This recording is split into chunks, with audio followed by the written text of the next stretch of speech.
King Commemoration webinar. We're so glad that you have joined us and you are in for a treat. Again, I am Tiffany Marley, Senior Vice President for Practice Transformation at the partnership, and bring you greetings on behalf of Denise Harlow, our CEO, who wasn't able to join us today, and our National Board of Directors. So thank you for joining us. And at this time, I would like to invite us to engage in the practice of land acknowledgement. So every community owes its existence and vitality to generations from around the world who contributed their hopes, dreams, and energy to making the history that led to this moment. Some were brought here against their will. Some were drawn to leave their distant homes in hope of a better life. And some have lived on this land for more generations than can be counted. So at this time, we invite everybody gathered on this webinar, regardless of where you are in the country, to take a moment to give recognition and acknowledgement to those who have come before us. The team has put a link in the chat where you can identify the indigenous persons who previously inhabited the land where you sit at this time. Feel free to write your own statement of acknowledgement, or you can just put the name of the people to give recognition, and I will lead us in that acknowledgement and affirmation today. So this meeting is being held on the traditional lands of the Lumbee people, and I pay my respect to elders, both past and present, who have stewarded this land throughout the generations. Next, I would like to invite our attention to our promise, the promise of community action, because that is also a part of important grounding for the narrative and conversation for today. And the promise affirms that community action changes people's lives, embodies the spirit of hope, improves communities, and makes America a better place to live. We care about the entire community, and we are dedicated to helping people help themselves and each other. And I want to give great emphasis to that phrase in this promise that says, we care about the entire community. So with that said, I will call us back to the slide that highlights our agenda. You all have already received a welcome from myself. You're going to have an opportunity to hear from the chair of our board with opening remarks, connecting the community action and the Reverend Dr. Martin Luther King legacies. Really, it's those two legacies. We are going to receive a keynote address from one of our own, of the ranks of community action, Jerome Underwood, who will receive a formal introduction later in the program. You'll learn about the various equity resources that have been curated by the partnership, and then we will close out for today. And so with that said, it is my pleasure to introduce to some and just acknowledge to others, Dr. Dalitso S. Solomoyo, who is our chairperson of our National Board of Directors at the National Community Action Partnership. He also serves as Chief Executive Officer for the Champaign County Regional Planning Commission in Champaign, Illinois. So at this time, I would like to invite our board chair to say a word to the people of community action. Welcome, and thank you for joining us today. Well, thank you so much, Tiffany, for that kind introduction. And thank you again for asking me to be part of this rather important occasion as we celebrate the birthday of my fraternity brother, Dr. Martin Luther King, Jr. As we commemorate and celebrate the birthday of Dr. Martin Luther King Jr., I cannot help but think about what he would observe if he were still around today. He would find a country and a world still struggling with the many ills of social and economic injustice that he fought against more than 5 decades ago. He would find that even though there has been great progress made, we still have a long way to go to get to a perfect union and to the promised land. He would find that African Americans are still facing police brutality and mass incarceration for many crimes that their counterparts are imprisoned for much less time. He would find that our communities are deluged with gun violence. He would find as he stated, that the tragic walls that separate the outer city of wealth and the comfort and the inner city of poverty and despair have not been completely crushed with the forces of justice. He would find, as he stated, that those that live on the outskirts of hope have not been fully brought into the metropolis of daily security. Finally, he would find a country so divided against political lines that it has paralyzed progress on some fronts. At a time when the world is engulfed in a dynamic global pandemic, he would find the deep divisions that exist have made it challenging to eradicate the pandemic. Tragic occurrences like this global pandemic expose the disparities that exist within our society along racial and economic lines because of the structures and systems we have in place that need to be dismantled. Dr. King would be comforted to know that he left a great legacy and blueprint for his work to continue despite the challenges that exist today. He'll be pleased to know that there are more soldiers who come from different backgrounds, race, creed, sexual orientation, and identity, fighting against racial, social, and economic injustice. There are children of former slaves and slave owners who have joined hands to fight against oppression in this country. He will be pleased to know that the community action movement is still fighting for those living at the social and economic margins of our society. Our network, through the leadership of the National Community Action Partnership, has continued to fashion itself on the ideals that Dr. King set forth for the world. There are great parallels between Dr. King's "I have a dream" and "I have been to the mountaintop" speeches with the promise of community action. As Dr. King envisioned a country that has ensured equitable access to the American dream, community action agencies have continued to collectively change people's lives, embody the spirit of hope, improve communities, and we're striving and working hard to make America a better place to live for everyone during these trying times.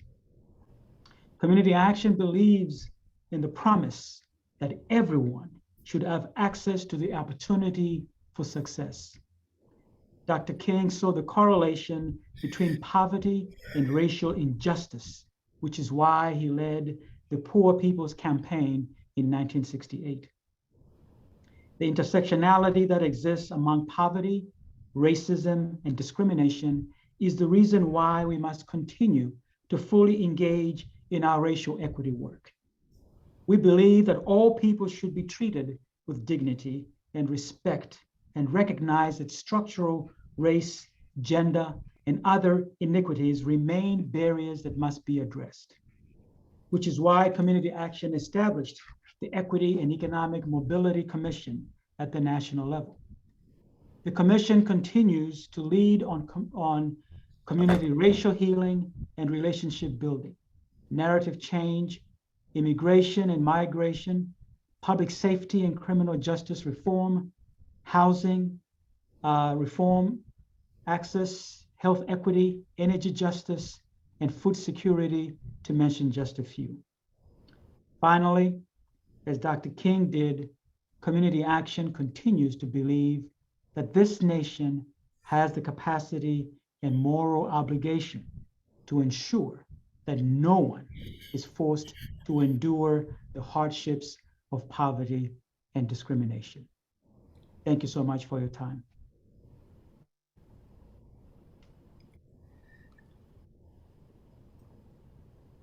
Thank you, Dr. Delitso. Thank you. We appreciate that. And to all of our viewers and listeners, that was just such important grounding that ties back not only to the promise, but our mission, our vision, and values. And so again, Delitso, thank you so much for sharing that important insight for us. At this time, I have the pleasure of introducing our keynote speaker for today, Jerome H. Underwood. Jerome is the president and CEO of Action for a Better Community Action Incorporated in Rochester, New York. This is an agency of 400 staff, and it's, of course, a part of this wonderful network of community action agencies from around the country. Really, for many, many years, the agency that Jerome has an opportunity to lead has been a leader in the equity space, a leader in the racial equity space in particular, and a leader in the racial justice space. And so that has played out in many capacities on a local level and also on a national level. Jerome is a member of our Equity and Economic Mobility Commission that was just referenced to by our board chair, Delitso.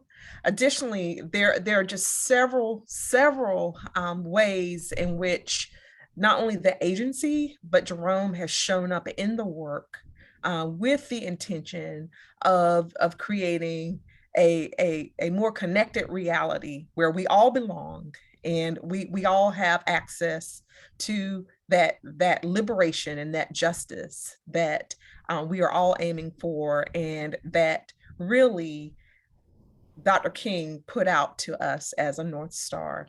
And so with that said, I am going to stop talking and hand off to my wonderful colleague to say a word to the network today. Thank you again, Jerome, for joining us. Thank you. And thank you, Tiffany. Thank you, Chairman Delitso. I greet you from beautiful, not too sunny today, Rochester, but cold, with about just a little bit less than 2 feet of snow on the ground that we got this past Monday. But it is warm on the inside, and I am truly thrilled on behalf of our board and the staff at ABC to have been asked to fill what I call some big pumps left by Lois Carson last year. But I'm up to the task, and I'm grateful, and it's indeed an honor to have been asked to. When you get asked to do things on a national level for this organization, you don't take it lightly. And I'm going to repeat that a couple times, that I'm thrilled, because with this particular task, i.e., saying a few words on behalf of not only my agency, but to this network that has been around for so long and is so important to this country, it's a huge deal. So I'm going to talk a little bit about, so how did I, growing up in a little dot in the Caribbean called Antigua. That's home for me. You're going to see a map of Antigua, well, a Caribbean map pop up in a second. And where you see that arrow, that red arrow, that's my little dot where myself and my siblings were born. In the Caribbean, oh, did we know about Dr. King? Oh, you best believe it. Not only Dr. King, but Malcolm X and the entire struggle for human rights, civil rights, social justice was a huge deal in the Caribbean. The song that Tiffany played at the outset was called Equal Rights and Justice by a gentleman by the name of Peter Tosh. You know, he was one of the three Wailers with Bob Marley and Bunny Wailer, but Peter Tosh was called the militant Wailer because this push for justice was something that he did not take a break from. And he and so many others were inspired by Dr. King's work. You know, and when he penned that song in the mid 70s, even though Dr. King, as we know, was, you know, tragically gunned down in 1968, his impact still, it's so powerful. As a matter of fact, it makes me almost choke up sometimes, as I did just now, because the work is not done. And this network, this community action partnership is carrying out that work. So for today, I mean, there's so many things that Dr. King wrote, and you know, Delitso mentioned a few of the small things that he said. There's so many speeches, there's so many sermons, and in my research, I stumbled upon a sermon that he did, and this sermon was entitled "Remaining Awake Through a Great Revolution." And it was given at a cathedral, the National Cathedral, on March 31st in 1968. And in that sermon, Dr. King uttered these words, quote, "This is America's opportunity to help bridge the gulf between the haves and the have-nots. The question is whether America will do it. There is nothing new about poverty." Listen to what he says here. There's nothing new about poverty. What is new is that we now have the techniques and the resources to get rid of poverty. Let me repeat that. What is new is that we now have the techniques and the resources to get rid of poverty. The real question is whether we have the will. We're going to talk about the will today and our obligation as a network to find it if we are truly committed to fulfilling the promise of community action. I'll submit real early, just like Chairman Delitso said, I think we are. But from time to time, we need to look ourselves in that mirror and ask that question. Do we have the will? Do we have the will? However, before I do that, I'd like to do a bit of a recap, small recap, of our network's push for equity. In October of 2020, this network conducted 11 different listening sessions focused on race and poverty. The sessions had shared themes of belonging, as John Powell so over and over taught us, belonging is a thing. So the sessions had shared themes of belonging and the barriers of achieving that belonging. Many of you have seen the summary report that was published in December 2020. And if you haven't, it's available on the network's website. I strongly encourage that you review it from time to time to keep us grounded in what we're supposed to be doing. The contents of that report set the stage and outlines the will needed to do the work that Dr. King spoke of. For our time here today, I'm going to highlight just a few of the opportunities and the recommendations mentioned in the report. One of the recommendations suggests that we amplify our network's history of social and racial justice in order to help people connect into the national frame. Again, to amplify our network's history of social and racial justice as a way to connect. You see, even for ABC, I've often said, and I think it's true for the entire network, we came through the birth canal of injustice. That's where we're coming from. The second thing in the report I want to highlight is the fact that our network should prioritize truth telling. Our network should prioritize truth telling. In particular, what truth are we talking about here? Well, all truths. All truths. Because when we tell the truth, of which there can be one version of, there can be one version of the truth.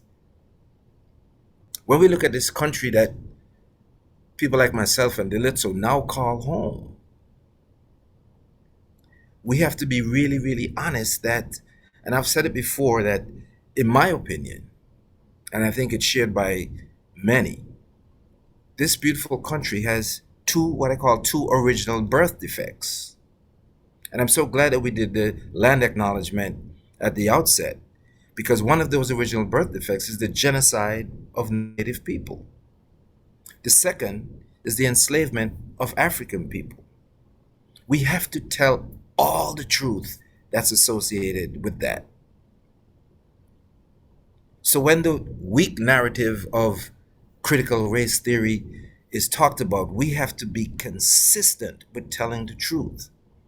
And as I heard someone say, if someone doesn't want the truth to be told to children, why is that? Is it that they're ashamed of it? Or they don't want people to know? Our network stands firm on telling the truth. Thirdly, we should develop a pledge of equity and diversity. We should develop a pledge for equity and diversity. And again, as Delitso mentioned, there's several examples of what the network has done already in regards to that bullet point. 4, we should explicitly and consistently articulate community action's commitment to equity and inclusion. Again, we should explicitly and consistently articulate the network's commitment to equity and inclusion. It is the brilliant man, his name is Brian Stevenson. Many of you know him. And we've mentioned this quote by him so many times in this network because it's really, really, really appropriate. He reminds us that we are in the justice business when he said the opposite of poverty isn't wealth. The opposite of poverty is justice. Back to that opening song. Everyone is crying out for peace, but none is crying out for justice. There can be no peace without justice. Justice is the opposite of poverty. Ladies and gentlemen, because our network requires continuity and constant reflection, I wanted to ensure that I remain true and consistent to the masterclass our beloved Lois Carson laid down for us last year right about this time. Oh yes, indeed, I went to the website and pulled up her remarks, to help with my motivation for today and also to help guide me. Lois left off with some very powerful words that you see on the screen right now. She said, "We are the justice workers." There's that word again. We are the justice workers. Think about that.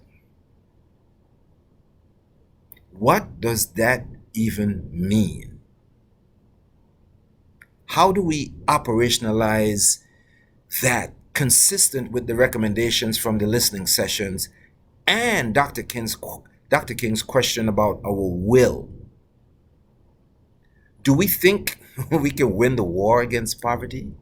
I mean, like, do we think we can win the war against poverty? If any one of us is sort of iffy about that, then the war is over. If we are iffy about that question, about our ability to win the war on poverty, the war has already ended. However, I know that I'm not the only one who knows that it isn't over. And it's not over until we say so. My favorite leader is Nelson Mandela. And he also reminds us that poverty is man-made and so can be undone by the acts of men, and I'll add women. Community action, I know that we can do this. Oh, I know we can do this. An operational plan to get us there, to get us where? For us to be justice workers. An operational plan to get us to be justice workers is to grow our individual agencies into anti-racist organizations. Let me say that again. We can operationalize what Lois asked us to do by becoming anti-racist organizations. There's a distinct pathway for us to do so. Racial and social justice is at the core of our network's DNA. We've said that, and we continue to say that. Everyone should be singing from that same hymn sheet.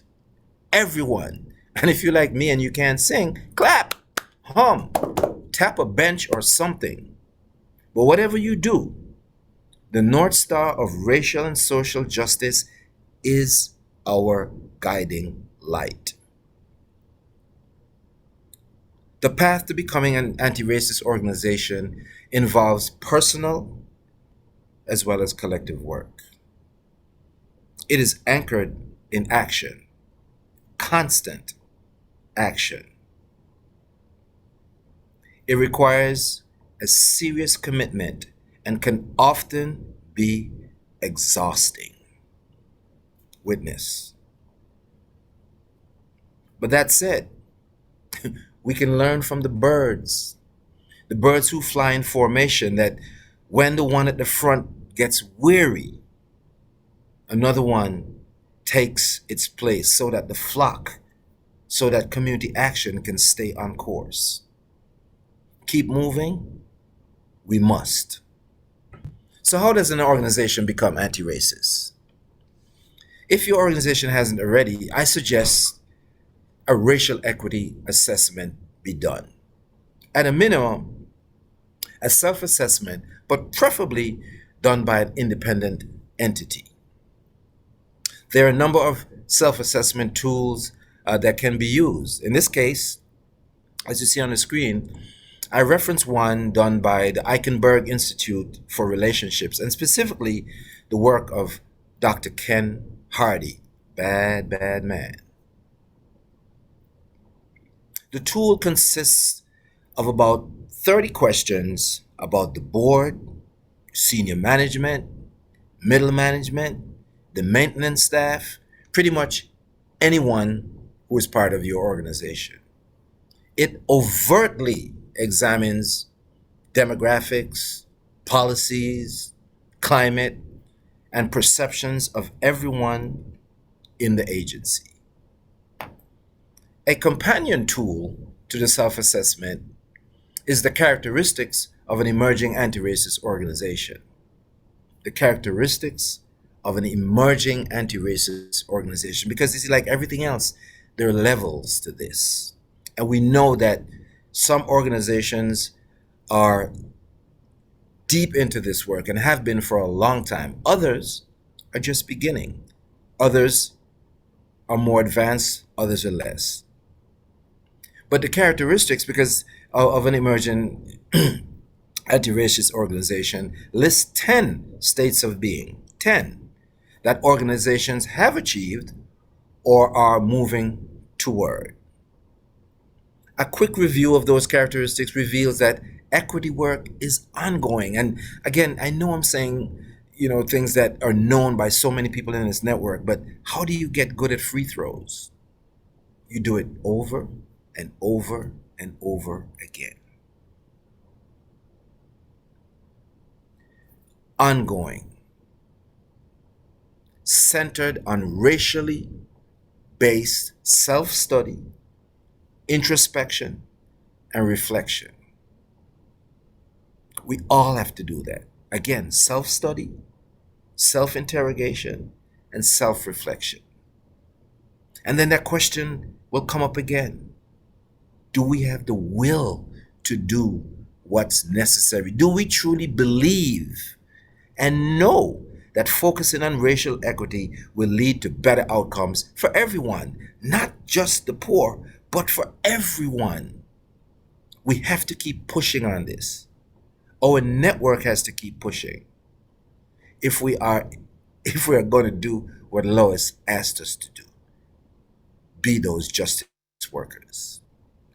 It is this type of work that, again, Chairman DeLitzo mentioned, that led to our network's establishment of the National Equity and Economic Mobility Commission. I'm privileged and I'm proud that ABC and yours truly was asked to be part of the EEMC. Through the Commission's work, ANCAP has joined many across this nation in declaring racism as a public health crisis.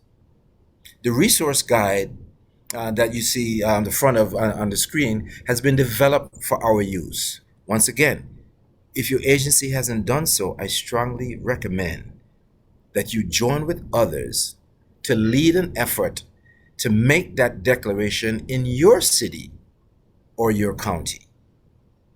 Join with others to declare racism as a public health crisis. The resource guide will help you to do so. And those of us who are commissioners, we're here to assist you as well. But you must have the will to make that happen. It is not easy. As a matter of fact, let me tell you now the story of how we were able to do that here in Rochester. As some of you may know, I'm a member of what's called in Rochester the Black Agenda Group. And I think one or two of my colleagues, when I told them I was going to do this, they said, well, how can we listen? So shout out to any BAG members who may be on the webinar. We had gotten together, back in 2015, basically saying, but, if not us, then who? To sort of write an agenda for the improvement of the Black lives in Rochester. And we did that. When the pandemic hit early in 2019, oh my goodness, it's 2020, I'm sorry. When the pandemic hit, like many, we were forced to start communicating and seeing each other by Zoom.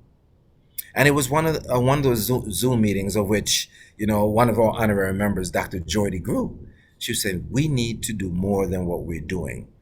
We have to do several things. We got to take our conversations to Facebook, and we have to, just like others were seeing the disparate impact in communities of color as a result of COVID. We were stunned, annoyed, angry. So yours truly was charged to do some research with respect to the declaration of racism being a public health crisis. And I was able to find the original entity who made the declaration. Out of all places, it came out of the University of Wisconsin at Eau Claire. The University of Wisconsin in Eau Claire. But then when I dug a little further, I found out that one of the ladies who were working on that had worked at a community action agency in Wisconsin. It made sense. So anyway, we patterned the declaration off the Wisconsin work, but then we used the data that was relative to Rochester and Monroe County, and we made the declaration for Monroe County that racism is a public health crisis on Malcolm X's birthday, May the 19th in 2020. on May the 19th. And we encourage people to endorse the declaration, not only endorse it, because which we call the transaction, but to commit to doing some work, which we call the transformation, to make the declaration untrue. In other words, sign the declaration, but what are you going to do? I'm pleased to report that when we did that, we as the Black Agenda Group, of course, Action for a Better Community, the agency I'm privileged to lead, were one of the first agencies to endorse. And I am so appreciative of our board of directors whose endorsement of our recommendation was unanimous. So we joined with others, and to date, there are almost 200 organizations and 1,500 individuals that have signed that declaration. So what did ABC do? Again, this was, now we're at the summer of 2020, and like many others, we're forced to the medium that we're using now, Zoom. And typically in the fall, we would have what's called our signature luncheon, where we'd give out community awards, and it's a fundraiser for the agency, and we would talk about the things we did in the prior year, et cetera, et cetera. We couldn't do that. So our event planning team, we asked the question, well, what should we do? Not what could we do, because we know we had to go virtual, but what should we do? And given what was happening in the entire country, and given what was happening here in Rochester, we decided that our conference should be entitled Racism is a Public Health Crisis, Attacking the Two Pandemics. And we did that a year ago. And we did that with the help of the network. As a matter of fact, on day one, then board chair Brian Duncan and our CEO, Denise Harlow, helped to kick off the conference. It was a phenomenal success. So it's January again. What's our follow-up to that really successful conference, given the fact that racism is still a public health crisis? Well, we're actually right in the middle of our conference, and tomorrow is our second and final day. The theme for our conference this year is economic justice for an inclusive recovery.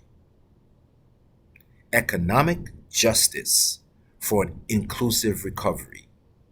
And we're focused on three very distinct things which we think can make a big difference in this community. One, greenlining. We know in this network that counteracting poverty, one of the primary ways that people can develop intergenerational wealth is by home ownership. Like many other places in this country, Rochester has a history of redlining.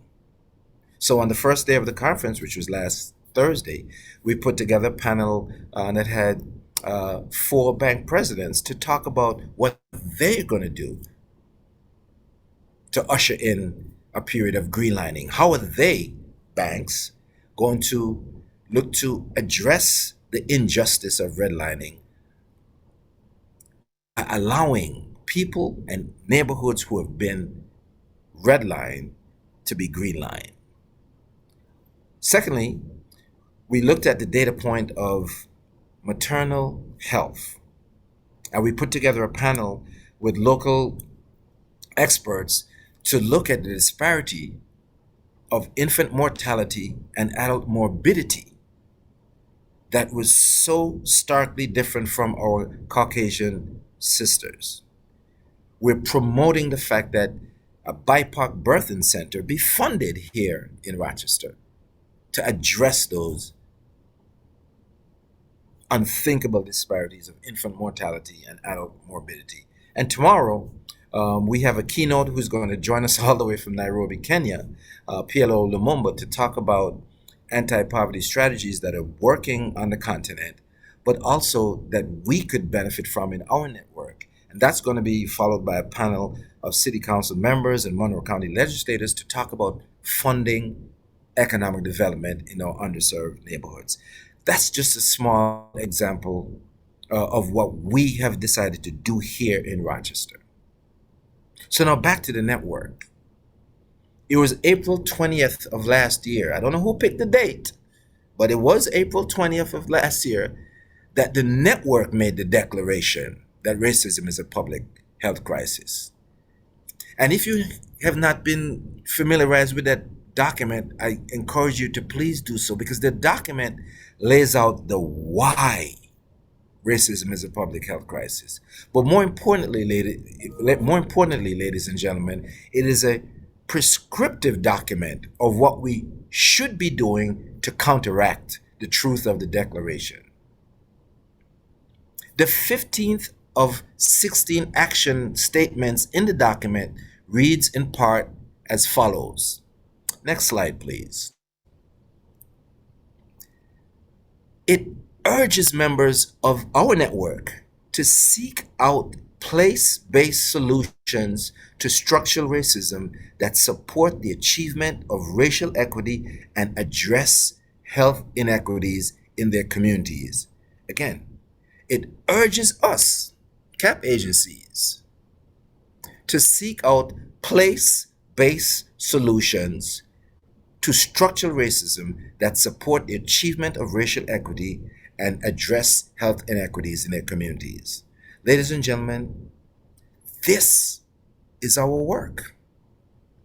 This is an extremely meaningful and effective way to fulfill the promise of community action. This work is our North Star. Lois said it. We are the justice workers.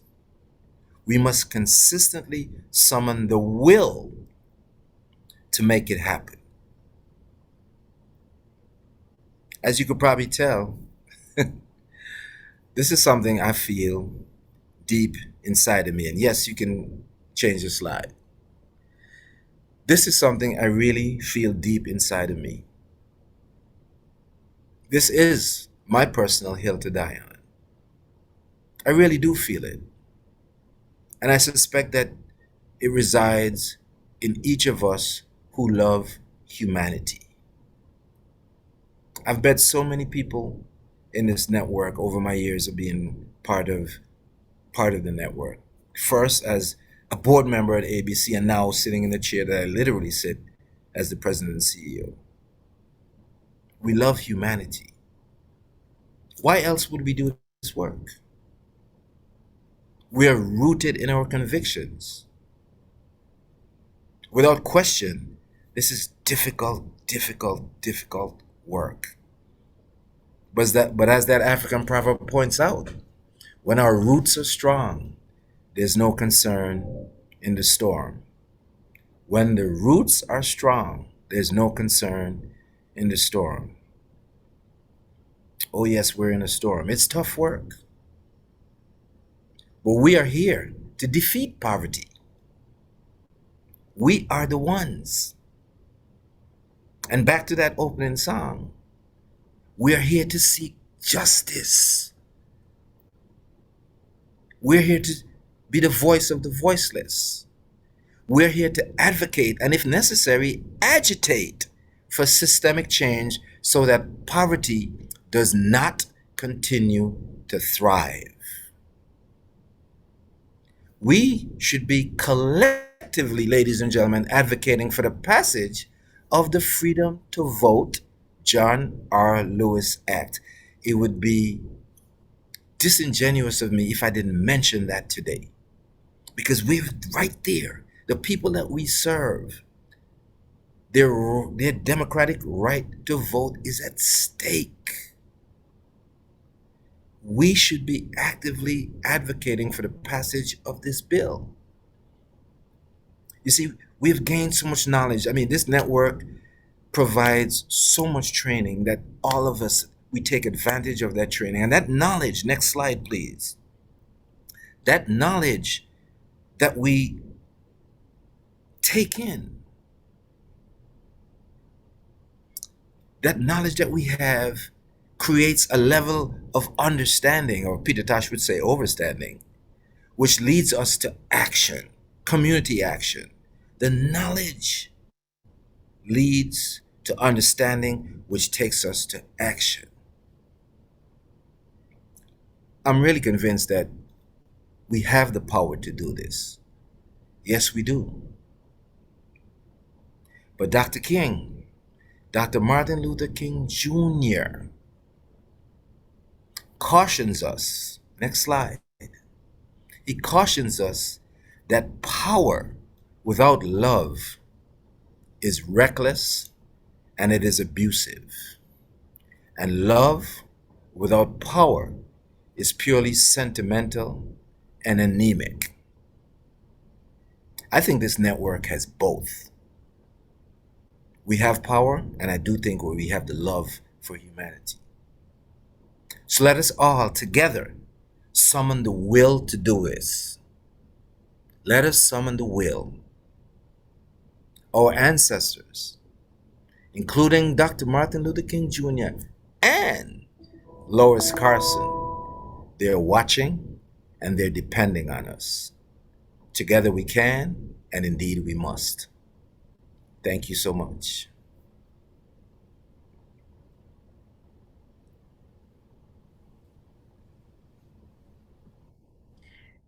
So this is the time in which I hoped or would wish that everybody could be unmuted so that you could hear the round of applause.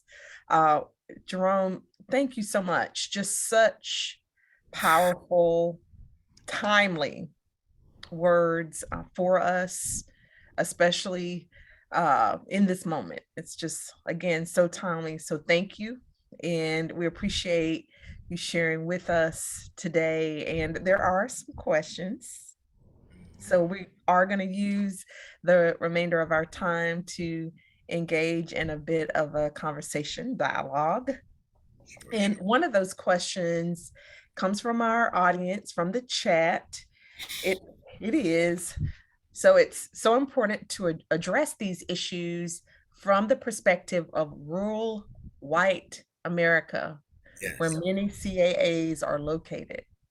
When the demographics don't reflect the people of color, why should those communities care? So what advice would you give to CAA leaders that are in places where it's hard to see that diversity that we speak of? You know, I was hoping, almost praying that that question would come up, because it gives the opportunity to, quote another MLK quote: "Say injustice anywhere is injustice everywhere." There's some commonality, to because when we talk about the poor, we also talk about the disenfranchised. And what I've learned about our rural communities is that people are othered over and over again. The narrative is it's them. And it's very similar. And as Dr. Powell taught us, is that we can't afford to leave anybody behind. So I would say to my brothers and sisters in rural communities, and again, as the resource guide mentioned, it's place-based results and strategies. Get with others that are in your community, and where the pain is, usually that's where the largest part of the solution can come to, regardless of what the demographic looks like. Because we know, depending on where you are in this country, the face of poverty is different. Whether it be rural, whether it's native people, whether it be poor whites, whether it be people of our network is about the poor, and that's everybody. So thank you for that question. But again, injustice anywhere is injustice everywhere. And there's another quote from Brian Stevenson that I love, where he says, the way that a society should judge itself is how it treats the poor. How it treats the poor. And again, with our advocacy, I think we have an obligation, to bring attention to that in terms of upholding everybody's dignity and everybody's humanity, regardless of where they are and who they look like. So that would be my response to that question. If there's a lack of racial diversity there and it's all poor white people, well, we need to work as hard to make sure that their basic rights, their humanity is upheld just as anybody else in this country. Thank you for that response. And there was a follow-up question related to how you define place-based results. So when you speak about that, can you just break that open a little bit to clarify what you mean there? Sure. What's that? Another adage that, all politics is local, and the needs for a particular community should be what's prevalent. We have to do, all of us as CAPS have to do needs assessments, right? So what your needs assessment tells you, what your community tells you that you need, that's place based. In a particular community, whether it be however you define that community, whether it's 10 census tracts or 15 city blocks, what's needed in that community? And the residents will tell you, okay, we don't have fresh food here. Well, what are we going to do about that? But place based means literally to have activities done on that block, on that street, in that neighborhood, by the people who live there.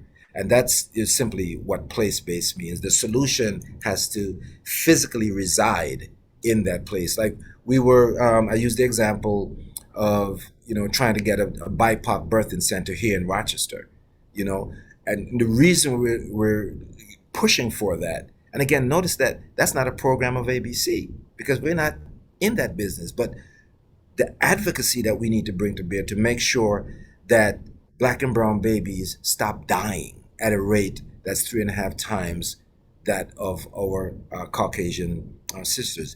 That's a place-based response that we hope that's going to happen. Thank you very much for that. Our next question, it actually is a question related to public CAPS and ways that public CAPS can sort of take up the mantle in terms of advancing racial equity and justice. And because Dr. Solomulio is at a public CAP, I was wondering if you would be willing to take this question.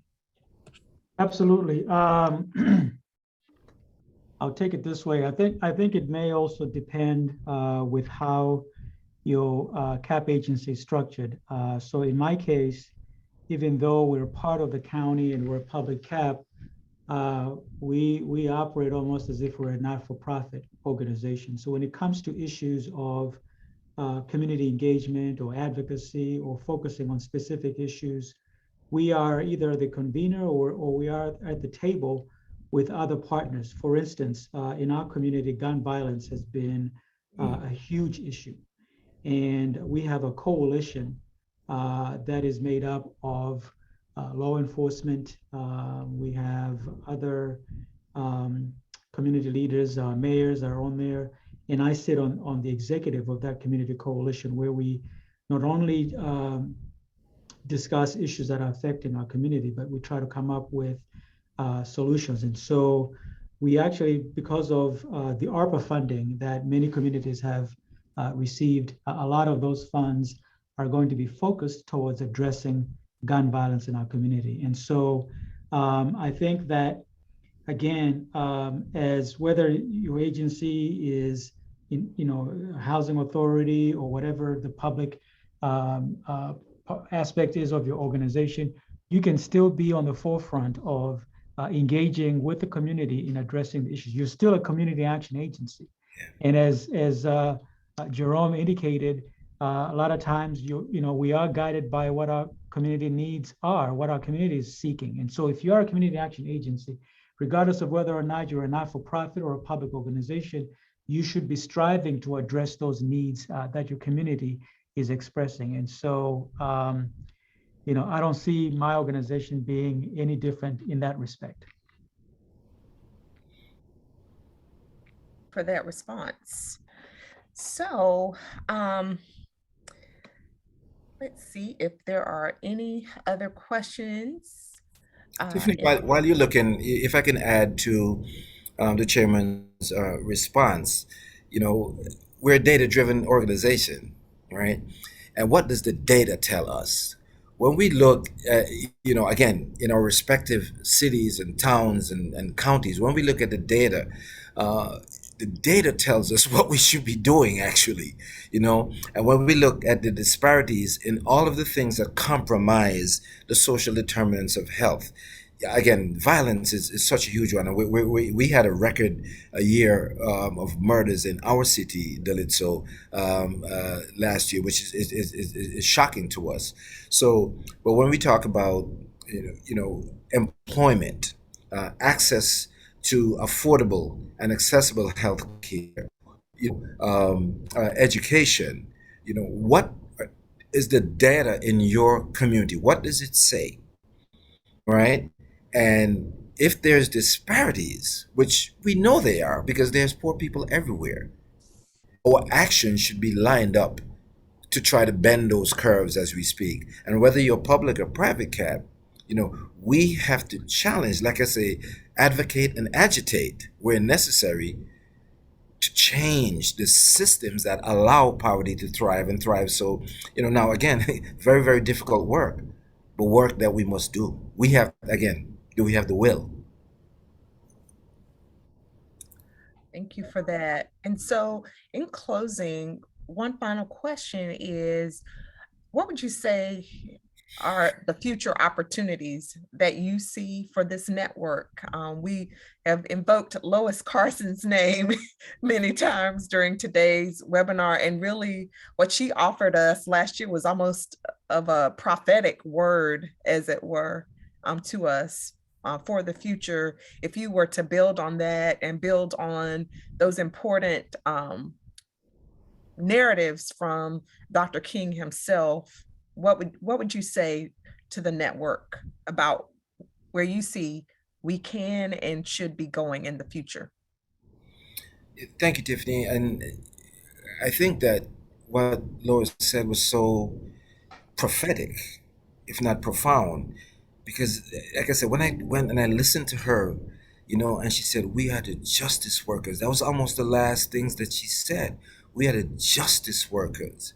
Because if we start with justice as the premise, you know, harm has been done and continues to happen to people in this country. Harm has been done. And I won't take much time to go through and delineate that because that has been done so many times. But if we start with that as the premise, that what we as a network are seeking to do as best as we can is to seek justice for those that have been treated unfairly or unjustly. So part of, it's happening already, what could be considered backlash is that people are starting to think about, for instance, with all of this ARPA money coming, and certainly here in Rochester, we're suggesting that it cannot be distributed in the same way that it has historically been distributed because, folks, there are people who have more acute needs. Well, Mr. Underwood, isn't that reverse discrimination? Well, again, if we begin with the premise of justice, how did we get here?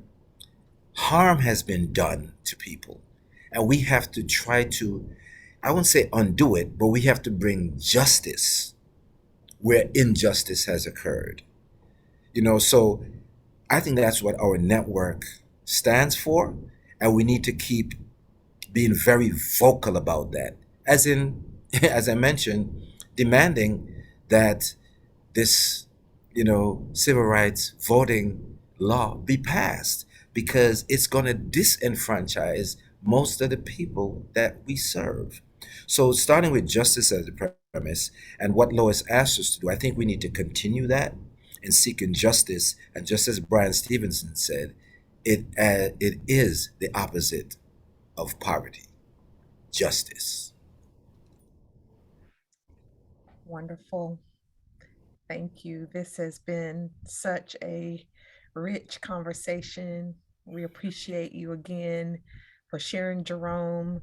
To the members of the network, Jerome is not going anywhere because he is one of our commissioners and also functions as a peer expert as a part of our National Peer Expert Corps. So it's really engaged and connected with leading us in this work. So again, we thank you for taking the time out today, especially given that this week is a very busy week for your agency with its own conference. And for those who want to learn a little more about the conference and what's happening, I'll ask a member of the team to just put a link in there so you can see specifically what's happening in the city of Rochester. So thank you again, Jerome. We appreciate Thank you. you, and thank you to everyone who took the time to log in and to listen to us. It's really important, and it's so difficult in a virtual environment to sort of feel the vibe, but I'm feeling it.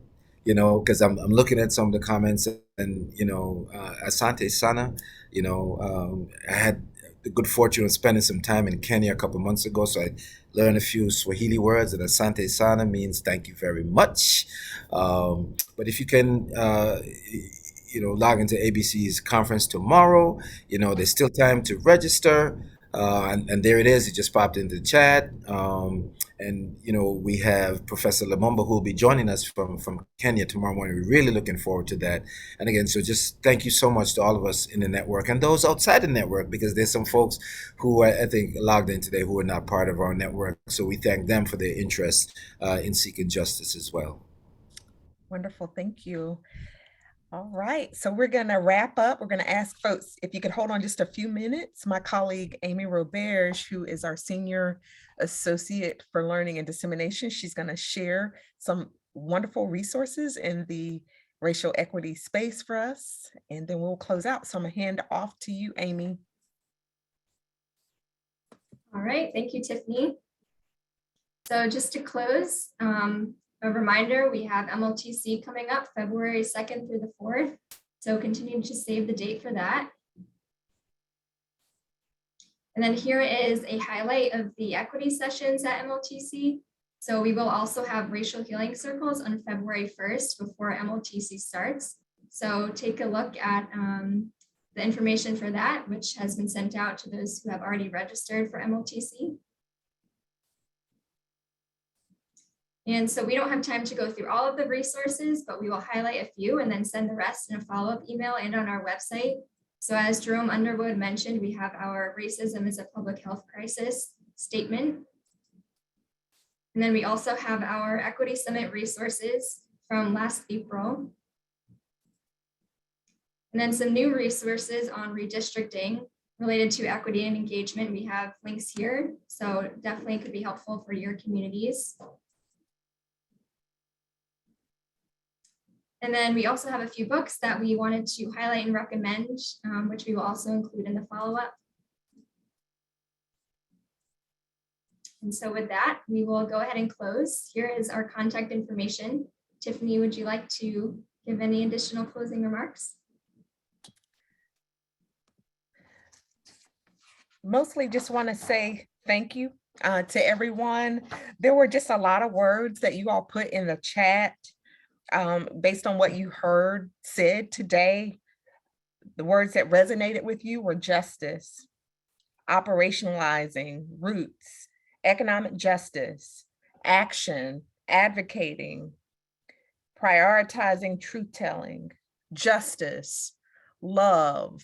So we just invite you to just allow these words to saturate in your consciousness, as well as just the words of Dr. King himself.